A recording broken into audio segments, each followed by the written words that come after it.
Hello, everyone, and welcome to the Women Entrepreneurs Living Child-Free. Tiffany Kellog, your hostess here, and I am excited to be joined from across the pond. Celeste, welcome so much. Thank you so much for inviting me to join you today. It is such a delight to be here. Thank you. And where are you joining us from? I am joining you from a little country across the pond called the United Kingdom.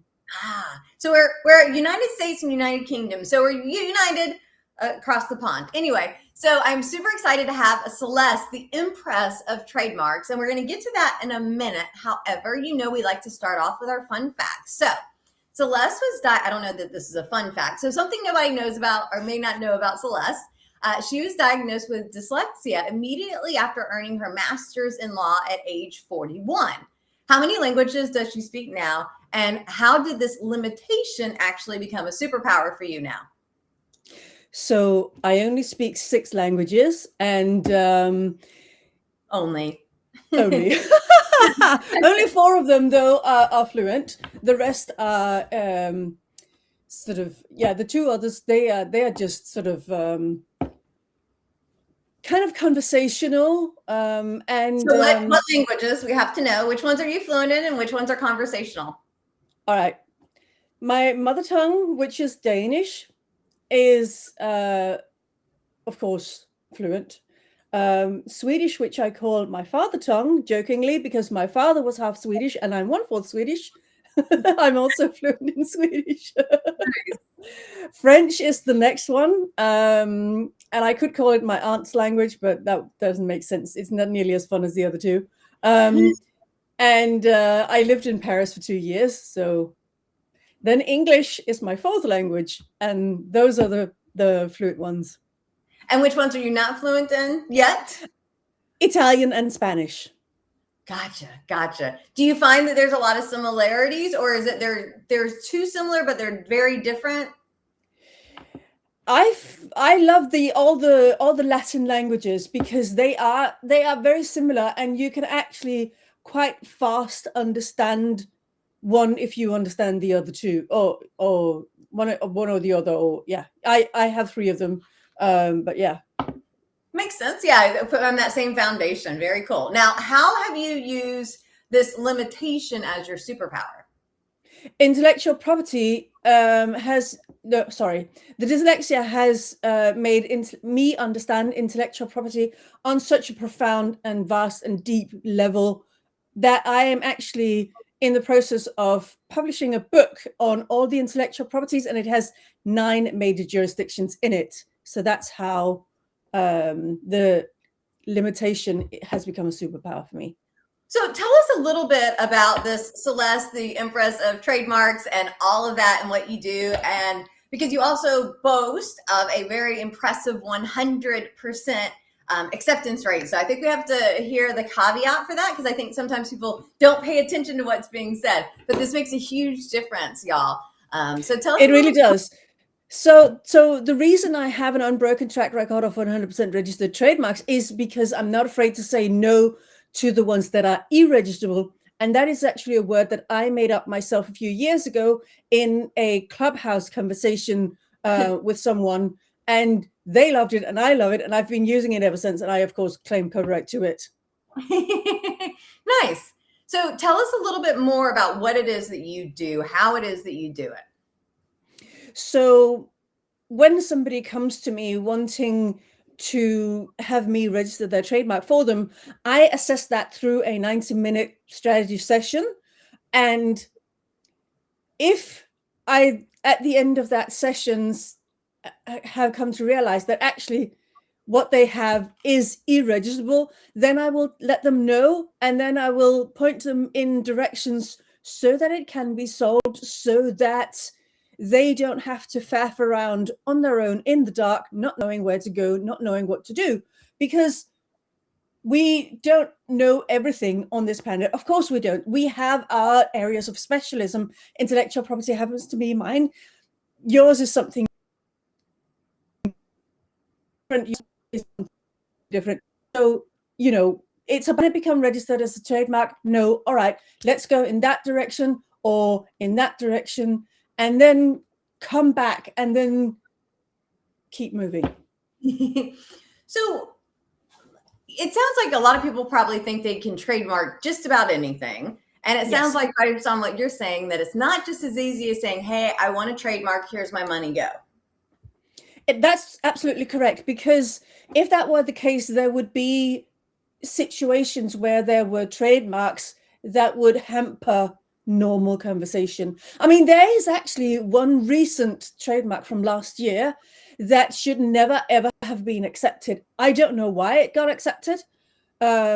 And it's dev mode, which means development mode in coding, in website development and website, if you understand what I mean.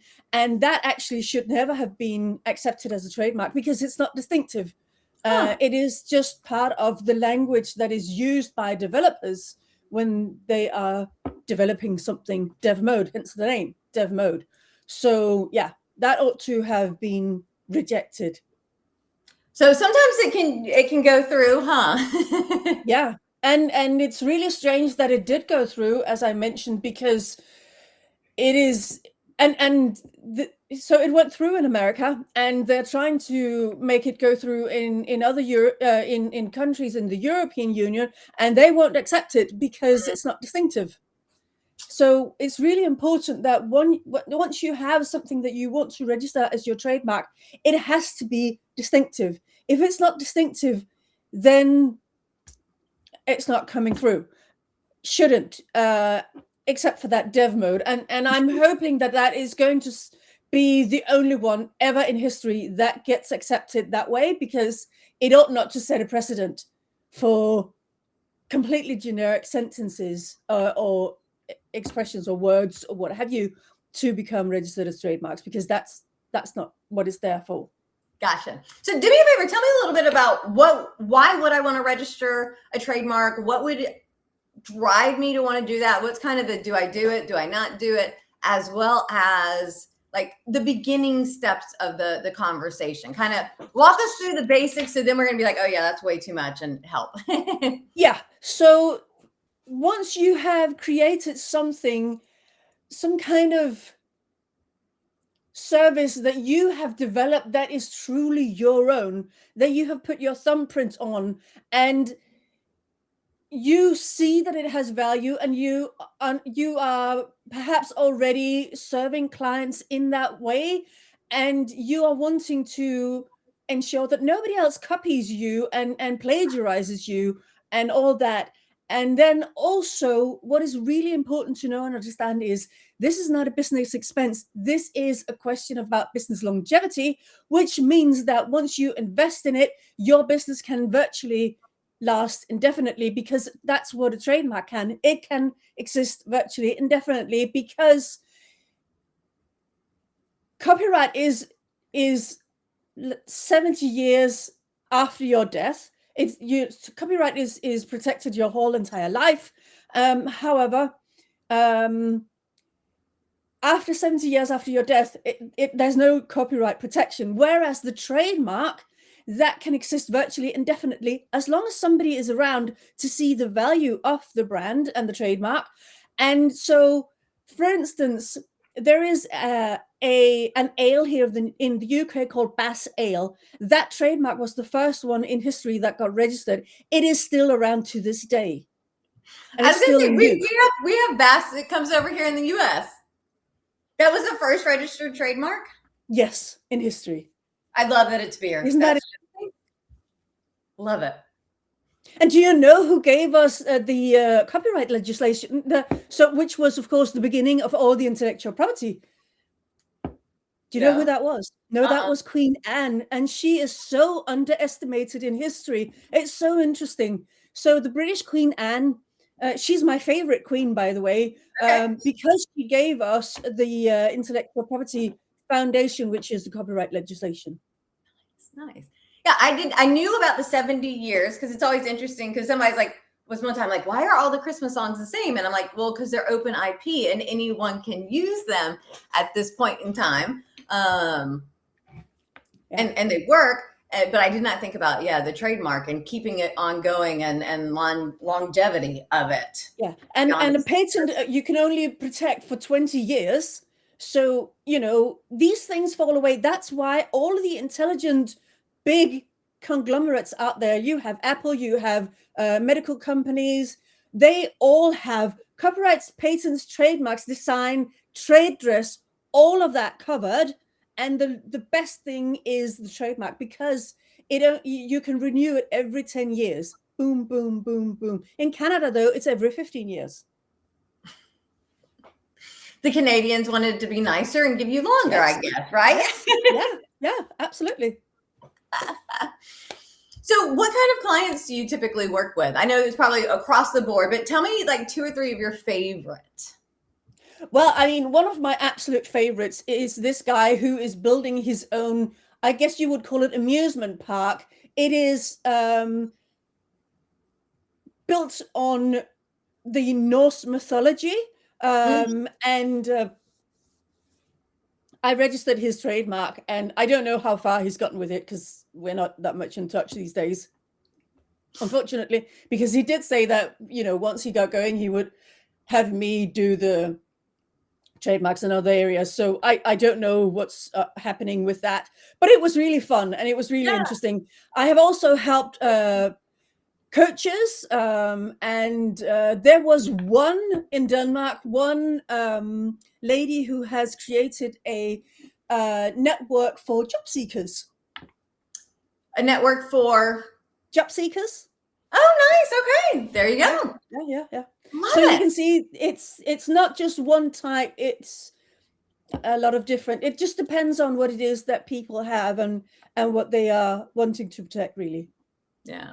So you mentioned Denmark, but something really interesting is happening in Denmark. And for those of you that aren't as up on current events, because I know the basic stuff. So this was news to me. Something interesting going on. You want to tell us about it? Oh, absolutely. Because Denmark is about to make a massive amendment to their copyright legislation. It is paragraph 73A. And what that does is that it actually protects the entire human being against deep fakes. So that is really, really big and massive. And we are expecting the rest of the European Union to follow suit, because they always do. Denmark is always on the cutting edge and the forefront of these things. And as soon as this is ratified, it will take a little while, and then the European Union will follow suit. And Denmark also works legislation-wise with both Norway and Sweden, so they will probably adopt it sooner, because they always do. And then you will see the rest of the European Union catching up, and then it's a question about the rest of the world catching up. And it's just a matter of how fast they will be doing that, because they will, of course, understand that once the European Union does it, bam, that means it's really serious. So it's really, really exciting. Yeah. Wow.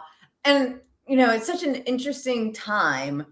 Did they ever imagine? Did Queen Anne ever imagine that it would be okay? Let's be protecting, people faking that you were like. Who would have ever thought some of the things that the world has created for us? It's absolutely mind-blowing sometimes. Yes, it is completely mind-blowing. And I'm so proud to be of Danish origin because of the way that the Danish people move on these things, because they don't sit and they don't procrastinate. They just decide, boom, we're moving. Let's go.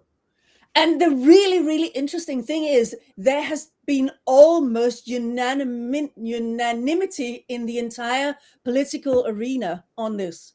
Nice. That does not happen often, at least not here in the States. And not in Denmark either.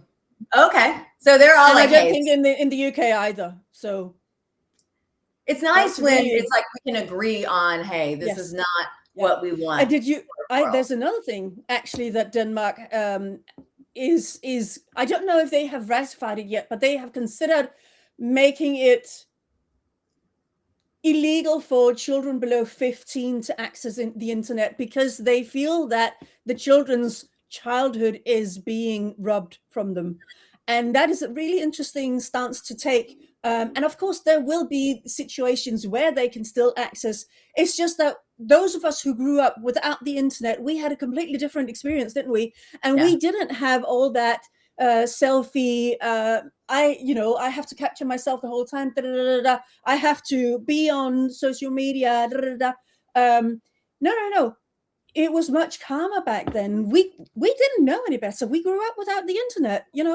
Yeah. I think the internet. I was 16 when we got the internet, so I'm in that edge of that era. I'm a late gen. I'm not a millennial. I'm a late whatever I am. I Gen X, I think. Yeah, I think I'm a Gen X. Yeah, so I'm like at the very back end of the Gen X, but yeah, I grew up without the internet, but it came out when I was still in school, so I kind of learned on it, but it is a very different world. And it's an interesting thing that parents have to deal with of when their kids can go on the internet. And Celeste, that is not a question that you and I deal with in our household on a daily basis, because one thing that we have in common, part of the reason that we are here today is because I'm here interviewing another amazing woman entrepreneur living child-free. And if you are like me and Celeste, you should come out to our next event. It is always the third Tuesday of the month. We meet from 11:05 Eastern to 12:55 p.m. Eastern. Sometimes people are like, why the 5 minutes before and after? Because most people schedule to the hour. And I want people to have a moment to breathe. And then let's come and network. And I know you were at the meeting last month. What did you think of this group, Celeste? I have to admit that I absolutely love this group because we are child-free and we're celebrating being child-free. And it can be so, I'm not going to say depressing because that's not the correct term, but it can be hard being always judged. Why don't you have children? Don't you like children? It's the underlying thing is, don't you like children? And it's got nothing to do with that. It's just that there are some of us who don't have children, and there's nothing wrong with us. We're just different in that we don't have children, and we don't have to talk about children. We don't have to make allowances for them barging in on online conversations or anything like that. We are celebrating that we are child-free, and it's such a relief to be a member of your group. Can I just say that? Thank you so much. Thank you. Sometimes I talk to people and they're like, I don't get it. And I'm like, I understand, because I didn't know child-free was a thing and I was living in that. But now that I found it, I'm like, and I like kids. I am fine. Like I was, my first job, I don't know if it was my first job, but at 10, I was babysitting because that's the era I grew up in. Yeah. Babysitting. We've all done that. Yeah. I was 10 years old taking care of my 7 and 5-year-old siblings. Nowadays, kids are like, they're 15. I was 9 taking care of my 10, well, he was 10 years younger than me, little brother. Yeah. So it's just such a funny thing. But yes, it is. And y'all, it's not about, we don't really talk that much about parents or kids or child free or whatnot. It is about, let's get together and focus on the business. Now, if you're like, but Tiffany, the third Tuesday, yes, which is St. Patrick's this year, which yes, I need to make sure that we're having some kind of celebration, at least in green. So it's not going to be, right now. So if you wanted to, in the meantime, come hang out with us on our Facebook group, facebook.com/group/women entrepreneurs living child free, or just search women entrepreneurs living child free. You will find us where we are at. Now, while we are online, Celeste does have a free quiz for us. So you want to tell us about this free quiz? And wherever y'all are watching this, the link is in the description, wherever you are. So I know it's here on the screen, and it's in the description. Yes. So this is a quiz that you can take so that you can assess where you are. Are you in the launchpad phase, where you are just sort of kind of getting ready, or are you in the momentum phase where you are seeing that momentum is building, or are you in the legacy phase and you actually have to move really fast? That's what this quiz helps you assess. It is less than 10 minutes and it's really fun. And the people who have taken it have all enjoyed it. So go ahead and do yourself and your business a favor by taking that quiz. Love it. Love it. And if we're looking to just connect with you, how do we do that? Oh, I am easiest to find on LinkedIn. I don't have access to Facebook anymore, unfortunately. I don't have access to Instagram either. So LinkedIn is the place to find me. And you can just put in the Empress of Trademarks and I come up. That makes it pretty easy. For sure. Y'all, it has been a pleasure today as we've connected with another amazing woman entrepreneur living child-free. And as always, I have to wrap up with, okay, Celeste, what is it that we have to know before we go? What's that one last thing you want to leave us with?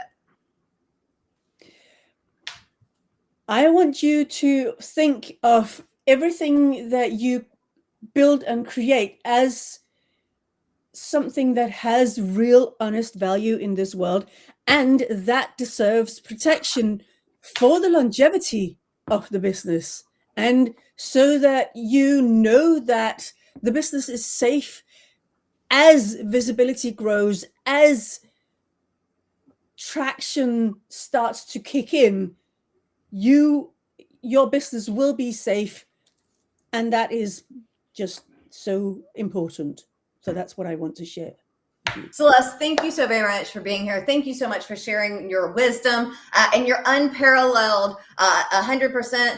Y'all, I said earlier that she was boasting of it, and she proved it for us. So I think a lot of times I love the fact of let's not go through the process if it's not going to get approved. And I'd much rather say, let's fix it before we waste our time, energy, and effort. So y'all, if you're thinking about, ooh, what do I want to trademark? How do I do this? What would it even take? Reach out to Celeste. Join us, for those of you that are child-free women, on the the third Tuesday of every month. And for the rest of y'all, have an amazing Friday and happy networking.